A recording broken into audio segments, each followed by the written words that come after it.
আমার বরকে নিয়ে আমার বান্ধবীর বাসায় যাচ্ছি। বান্ধবীর বাসা হচ্ছে নয়াবাজারে। বরকে বললাম যে চলো, আমার ফ্রেন্ড সার্কেলরা কেমন হয়, আমার ফ্রেন্ড সার্কেলদের সাথে আমাদের রিলেশন কেমন, বন্ডিং কেমন এবং ফ্যামিলির কতটা ভালো সম্পর্ক আজকে তোমাকে দেখাবো।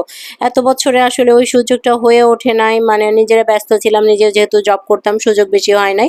তো এখন যেহেতু সুযোগ হয়েছে বরকে নিয়ে বেরিয়ে পড়েছি। আমরা রাস্তার উপরে দাঁড়িয়েছিলাম, এখানে কিন্তু লোকাল বাসে উঠতে হয়, মানে বান্ধবীর বাসায় যেতে হলে তিনবার আমাদের গাড়ি পাল্টাইতে হবে। তো আমরা লোকাল বাসে উঠেছি, কেউ সিট পেয়েছি কেউ সিট পাই নাই। এই অবস্থাতে আমরা বাসের মধ্যে বসেছি। একটা পর্যায়ে যাওয়ার পর কিন্তু চলে এসেছি আমরা বন্ধুর বাসায়। অর্থাৎ আমার বান্ধবী তো আগে থেকেই জানতো, মানে জাস্ট সকালবেলা ওকে ফোন দিয়েছি যে নির্ঝর আমরা আসতেছি, তুই রান্নাবান্না কর, সাথে কিন্তু আমার বর আছে। ও তো মহা খুশি, ভাইয়াও আজকে বাসায় ছিল, মানে বান্ধবীর বড় বাসায় ছিল।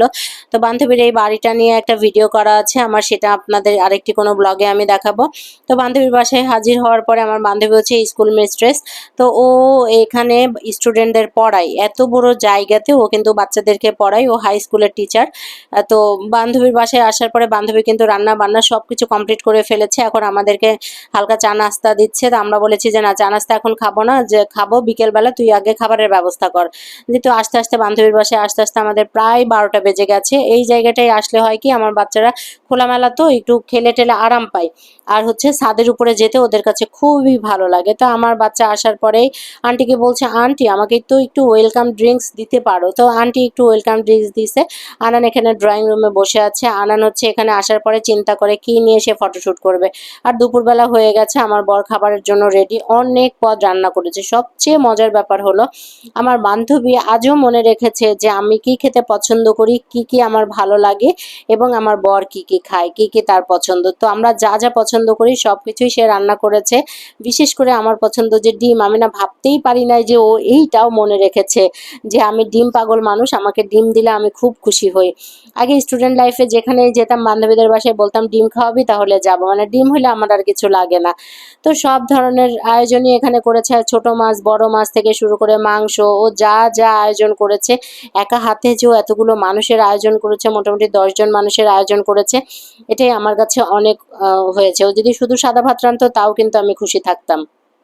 তো আমি এখানে প্রথমে বাচ্চাদেরকে খাওয়াই নিচ্ছি, আমি আমার বাচ্চাটাকে খাওয়াই নিচ্ছি, আর ওদিকে আফি বানান খেতে বসেছে। আয়ান যেহেতু নিজে হাতে এখনও খেতে পারে না, আসলে আমি দেই না, যে থাক না, বড় হলে তো নিজে খাবেই, আমি যতটুকু পারি দিব। আর এদিকে আমার বরকেও বসাই দিয়েছি যে আমরা মহিলারা পরে খাবো, আগে জামাই ভোজ চলুক। তো বর এখানে খাচ্ছে, আমার বরকে যত পারছে বান্ধবী ঠেসে ঠুসে খাওয়ানোর চেষ্টা করতেছে। নয়া বাজারের খাবার বলে কথা, এখানে কিন্তু অনেক টাটকা টাটকা মাছ পাওয়া যায়, আর বান্ধবীর অতিথিয়তায় আমরা মুগ্ধ। তো ওকে জোর করে দেওয়া হচ্ছে, কিন্তু আমার বর বেসিক্যালি বেশি খাইতেই পারে না, সে ডায়েট করতেছে, ডায়েট করতে করতে অনেক বেশি আগে অনেক হেলদি ছিল, এখন অনেক শুকায় গেছে। তো ও কিছুতেই আর খাবার নেবে না। আমার ছেলেটা মোটামুটি পোলাও যেহেতু পছন্দ করে, মাংস দিয়ে পোলাও দিয়ে খাচ্ছে। আর সবচেয়ে মজার খাবার এখানে হচ্ছে দই। এই বাসার কাছে, মানে বান্ধবীর বাসার কাছে মিষ্টির ঘাটি নামে একটা জায়গা আছে, এখানে ঘাটে করে এসে মানুষ মিষ্টি নিতে আসে, সেটাও আপনাদের সাথে একদিন আমি শেয়ার করব।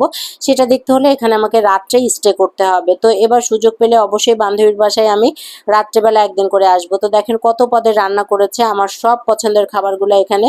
এবার আমরা খেতে বসেছি। এইটা হচ্ছে নির্ঝর। নির্ঝরকে বললাম আজকে যে আজকে থেকে তুই আমাদের হচ্ছে বোন, কোনো বান্ধবী না, তুই আমাদের বোন। যেহেতু নির্ঝরের আম্মা মারা গেছে, আর আমার মা অনেক ভালো, আমার মাকে সে মা বলেই ডাকে। আমি বলছি আজ থেকে আমরা 4 বোন না, আজ থেকে আমরা 5 বোন, তুই আজকে থেকে কোনো বান্ধবী না। কিন্তু একটা বিষয় যেটা কাজ করেছে, এটা হচ্ছে নির্ঝরদের বাড়ির দই। একটা বিষয় কাজ করেছে যেটাতে মানে আমরা অপ্রস্তুত ছিলাম, নির্ঝর আমার বরের হাতে স্যালামি দিয়েছে। আমাদের এলাকাতে যে জামাই, নতুন জামাই কোনো বাসায় গেলে স্যালামি দেয় বা হাতে কিছু টাকা দেয় বা গিফট দেয়, এটা যে ও এইভাবে অ্যাপ্রিসিয়েট করবে বা এইভাবে করবে, আমরা না আনএক্সপেক্টেড ছিলাম। রায়হান তো কিছুতেই নিবে না, মানে আমার বর তো কিছুতেই নিবে না। পরে আমি বলেছি ঠিক আছে নাও, মানে ও যে এতগুলো টাকা ওর হাতে তুলে দিবে আমরা না ভাবতেই পারিনি। তো সব কিছু মিলাই আজকে আমাদের দিনটা বেশ ভালো গেল। আশা করছি আপনাদেরও ভালো লেগেছে। আমার চ্যানেলটি সাবস্ক্রাইব করবেন ভালো লেগে থাকলে। সবাই সুস্থ থাকবেন, ভালো থাকবেন। নেক্সট ভিডিওতে দেখা হবে আপনাদের সাথে। টাটা।